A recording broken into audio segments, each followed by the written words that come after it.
Good morning, class 10. Today we will conclude the chapter Nationalism in Europe, Rise of Nationalism in Europe. Last time we did two very important headings in this lesson. Those were unification of Italy and unification of Germany. Before I start the last part of this chapter today, let me quickly tell you the points of unification of Germany and Italy once again, so that you can revise in your mind. The key points under unification of Germany are: Bismarck, with the help of the Prussian army and bureaucracy, took the leadership for national unification. 3 wars over 7 years ended in Prussian victory, completing the process of unification of Germany. Kaiser William I of Prussia headed the new German Empire. Now unification of Italy. Italy was divided into 7 states. Only Sardinia Piedmont was ruled by Italian princely state. Initially, the unification program was headed by Mazzini, but it failed. Chief Minister Count Cavour led the movement with the help of Garibaldi. In 1861, Victor Emmanuel II was proclaimed the King of United Italy. Now today we shall start another heading, the strange case of Britain. Before I read this paragraph, let me tell you in brief the key points of strange case of Britain. In 1688, England was established as a nation state. English Parliament seized power from the monarchy. The Act of Union 1707 resulted in the formation of Unified Kingdom of Britain. In 1801, Ireland was forcibly taken by the British. A new British nation was founded through the propagation of a dominant English culture. Now I am reading from your book. I have already done these topics with you in the month of April and May. Just we are going to revise things under this heading. The strange case of Britain. The model of the nation or a nation state, some scholars have argued, is Great Britain. In Britain, the formation of the nation state was not the result of sudden upheaval or revolution. It was the result of long drawn out process. There was no British nation prior to the 18th century. The primary identities of the people who inhabited the British Isles were ethnic ones, such as English, Welsh, Scot, and Irish. All of these ethnic groups had their own cultural and political traditions.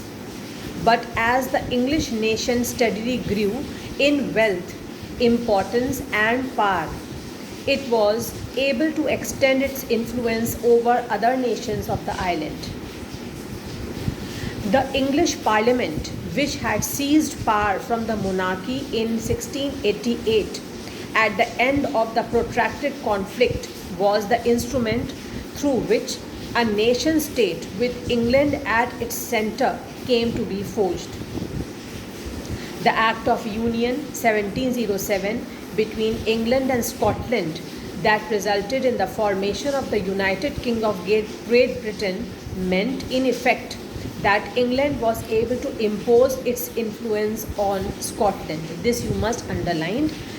The Act of Union of 1707 between England and Scotland that resulted in the formation of the United Kingdom of Britain meant in effect that England was able to impose its influence on Scotland. The British Parliament was henceforth dominated by its English members. The growth of the British identity meant that Scotland's distinctive culture and political institutions were systematically suppressed. Systematically suppressed by whom? By England.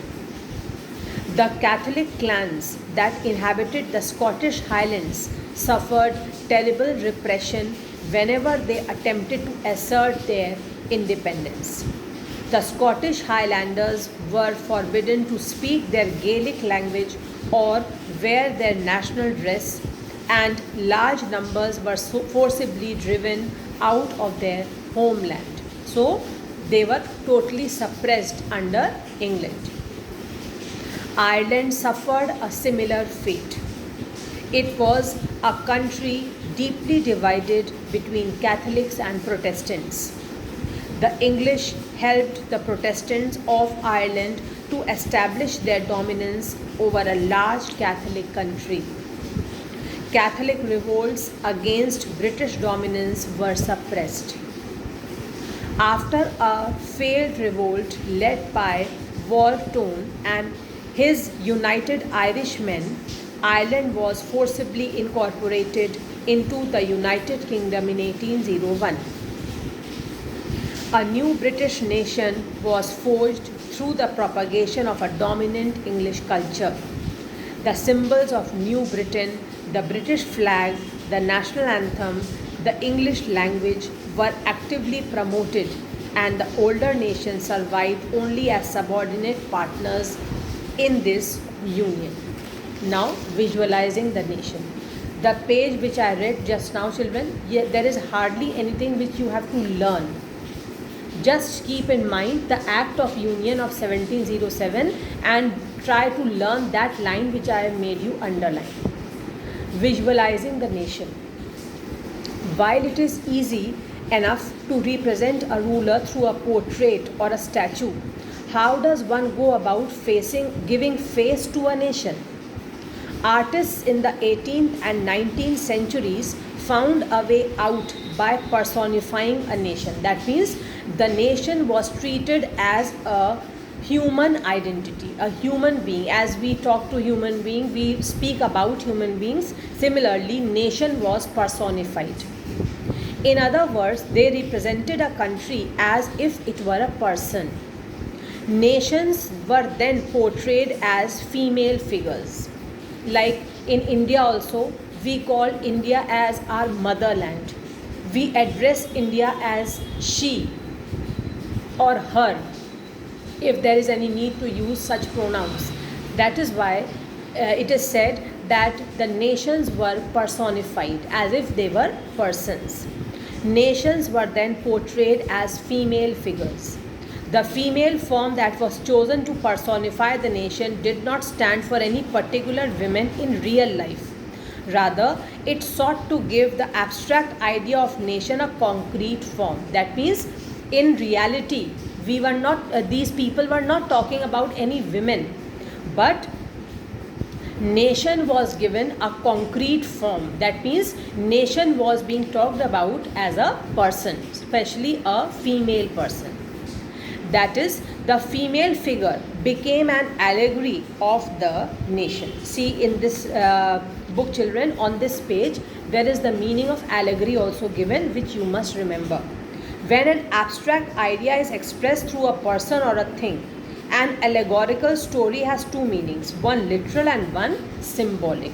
So here we are talking about symbolic meaning. We are not talking about literal meaning. That means we are not talking about any female figure in reality. But we are talking about nation, the nation which was being addressed as a female figure. You will recall that during the French Revolution, artists used female allegory to portray ideas such as liberty, justice, and republic. These ideals were represented through specific objects or symbols. If you remember, there were 2 pages in that book in the chapter French Revolution where various symbols and objects were made. As you would remember, the attributes of liberty are the red cap or the broken chain, while justice is generally a blindfolded woman carrying a pair of weighing scales. Even today, justice is denoted by this only, by this symbol only. A woman whose eyes are blindfolded and she is carrying a pair of weighing scales. Similar female allegories were invented by artists in the 19th century to represent the nation. In France, she was christened Marianne, a popular Christian name which underlined the idea of people's nation. Now, as I had told you earlier also, this paragraph you must learn, because separate question, a short question, often comes from this paragraph. I am reading this once again. In France, she was christened Marianne, a popular Christian name. That means she was given this name as Marianne, a popular Christian name, which underlined the idea of a people's nation, which underlined the idea, which focused the concept of people's nation. Her characteristics were drawn from those of liberty and the republic. Underline all these things and learn. The characteristics of Marianne were taken from those of liberty and the republic. The red cap, the tricolor, the cockade.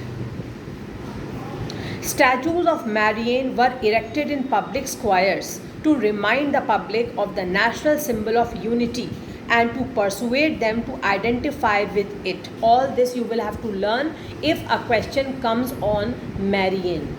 Everything regarding Marianne, whatever is written in this paragraph, you will have to write. Marianne images were marked on coins and stamps. So this was the way, these were the ways how the concept of liberty and republic were popularized among the public with the name of Marianne, in the name of Marianne.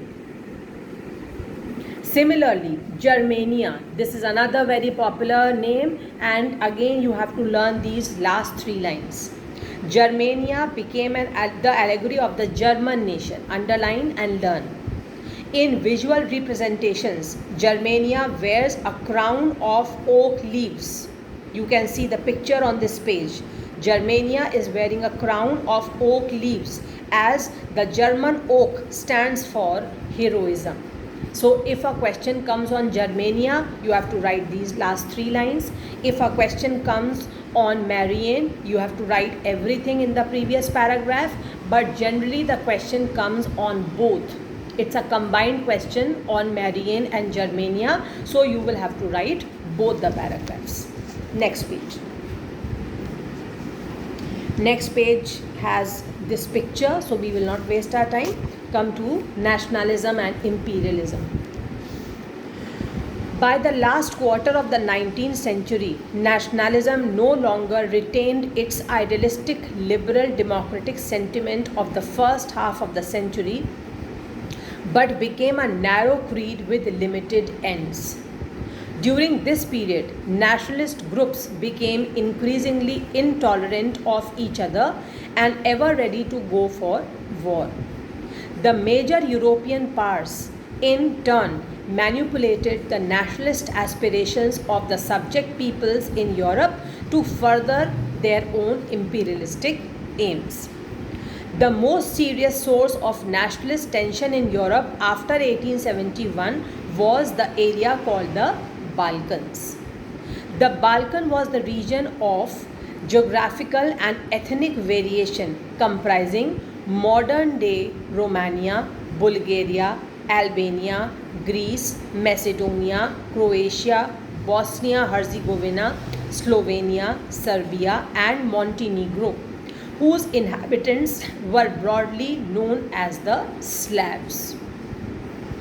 You must be remembering, children, I had given you earlier a separate question of who were the Slavs. And I had told you very specifically that it is Slavs. It is not slaves. It is not slaves. Please do not misinterpret or do not think that it is a spelling error. It is Slavs. It is not slaves. So if you are asked who were the Slavs, then you will write the inhabitants of modern-day Romania, Bulgaria, Albania, Greece, Macedonia, Croatia, Bosnia-Herzegovina, Slovenia, Serbia, and Montenegro were broadly known as Slavs. I have sent you the answer also of this question. Learn that answer if you have not yet learned. A large part of the Balkans was under the control of the Ottoman Empire. The spread of the ideas of romantic nationalism in Balkans together with the disintegration of the Ottoman Empire made this region very explosive. All through the 19th century, the Ottoman Empire had sought to strengthen itself through modernization and internal reforms, but with very little success. One by one, its European subject nationalities broke away from its control and declared independence.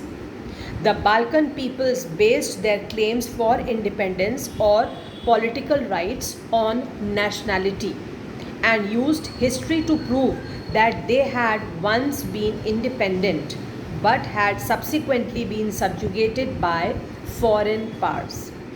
Hence, the rebellious nationalities in the Balkans thought of their struggles as attempts to win back their long lost independence. So, the main problem in the Balkan area was that the nationalities living in the Balkan region, they wanted to regain their lost independence. They were earlier they were independent, but now their independence was taken away. They were now under dominance, so they wanted to regain their independence, and they were continuously fighting to get their lost independence back. As the different Slavic nationalities struggled to define their identity and independence, the Balkan area became an area of intense conflict. Balkan area became an area of intense conflict because the rebellious nationalities of the Balkan region, they were fighting to get their independence back. The Balkan states were forcibly jealous of each other and each hoped to gain more territory at the expense of the others. Not only did they want independence, but they also wanted to acquire more and more territories as compared to others. Matters were further complicated because the Balkans also became a scene of big power rivalry. During this period, there was intense rivalry among the European powers over trade and colonies as well as naval and military might. So, the Balkan area had another challenge to the Balkans had another challenge to face, that was to strengthen their power and to fight with big power with the big powers, to face the big power rivalry. During this period, there was an intense rivalry among the European powers. Underline this line. There was an intense rivalry among the European powers over trade, colonies, as well as naval and military might. That means they wanted to be militarily powerful, they wanted their naval bases to be strong, and they wanted to be strong in terms of trade and acquiring control over colonies. These rivalries were very evident in the way the Balkan problem unfolded. Each power, Russia, Germany, England, Austro-Hungary, was keen on countering the hold of other powers over the Balkans and extending their own control over the area. Underline this line because this is describing about the big power rivalry. This is describing what kind of challenge was faced by the Balkans.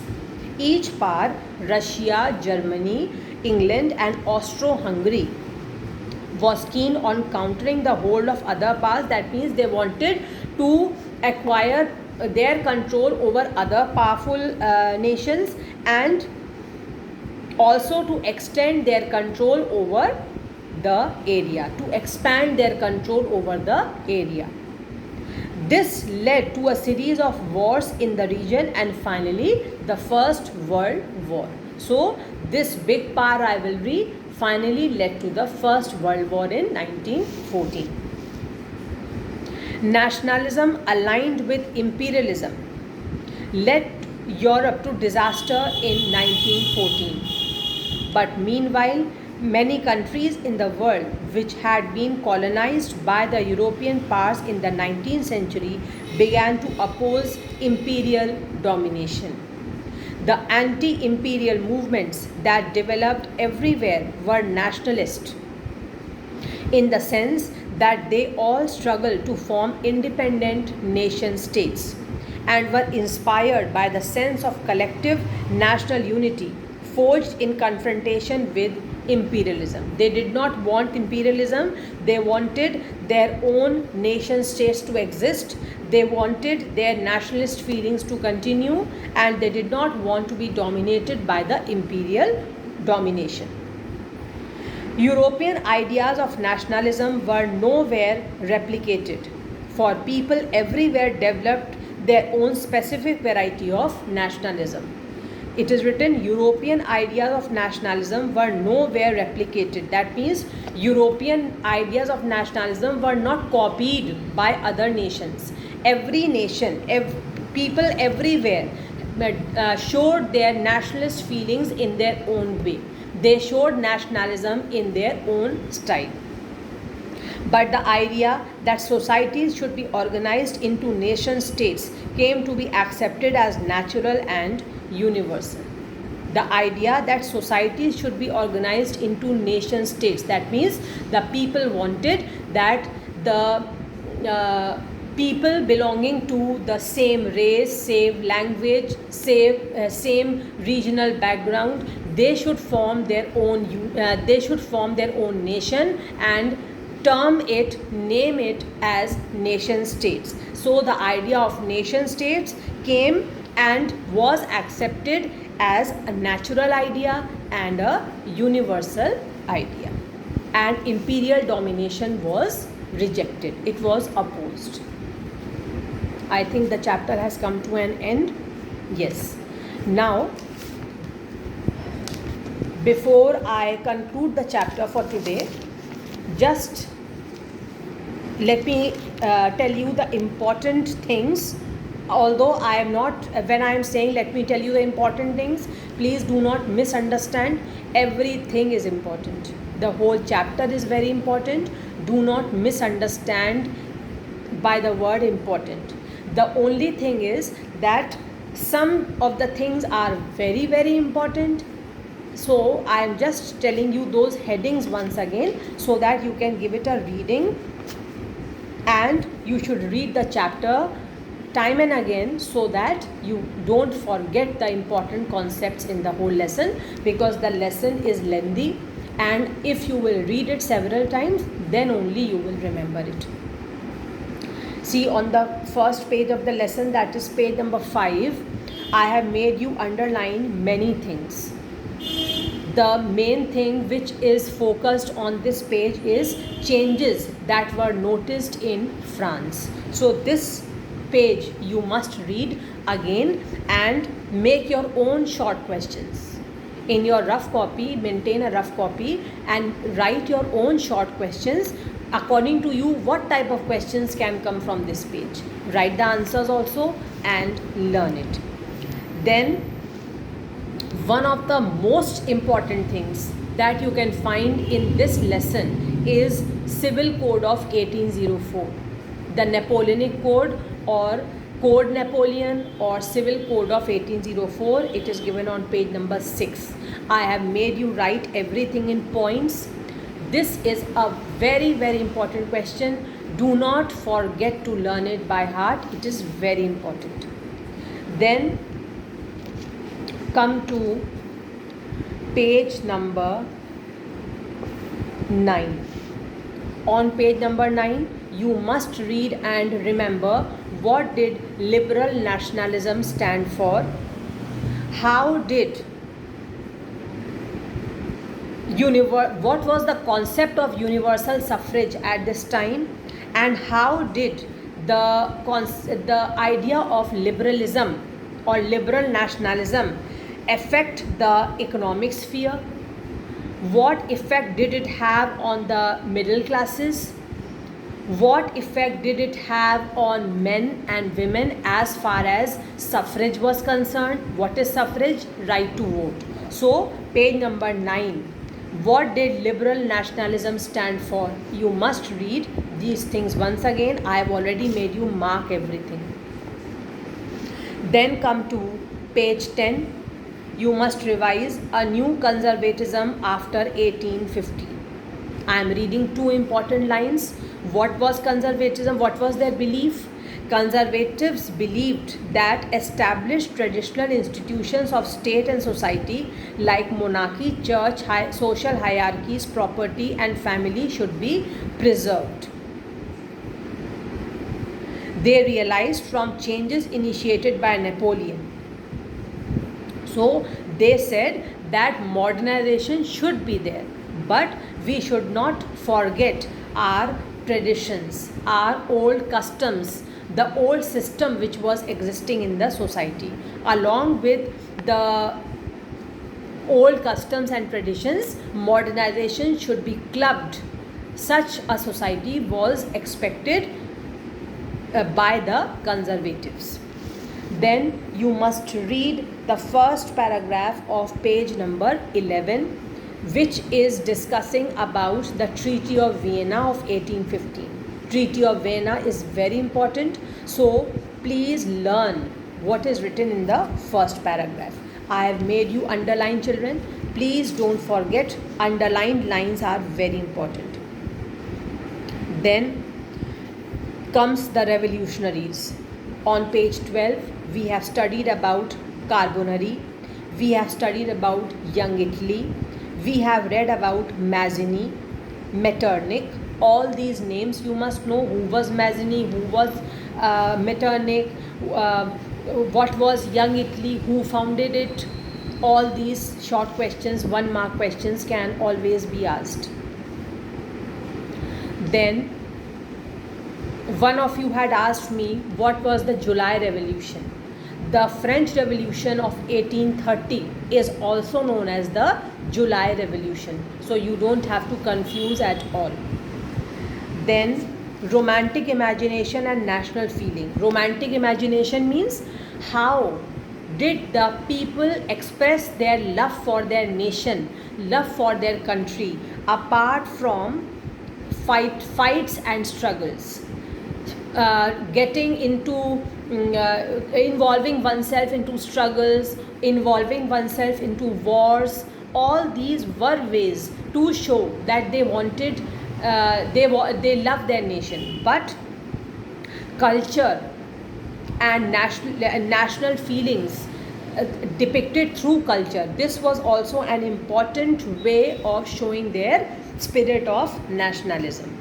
Then I had told you that Romanticism was a cultural movement. This is very important for a 1 mark question. Then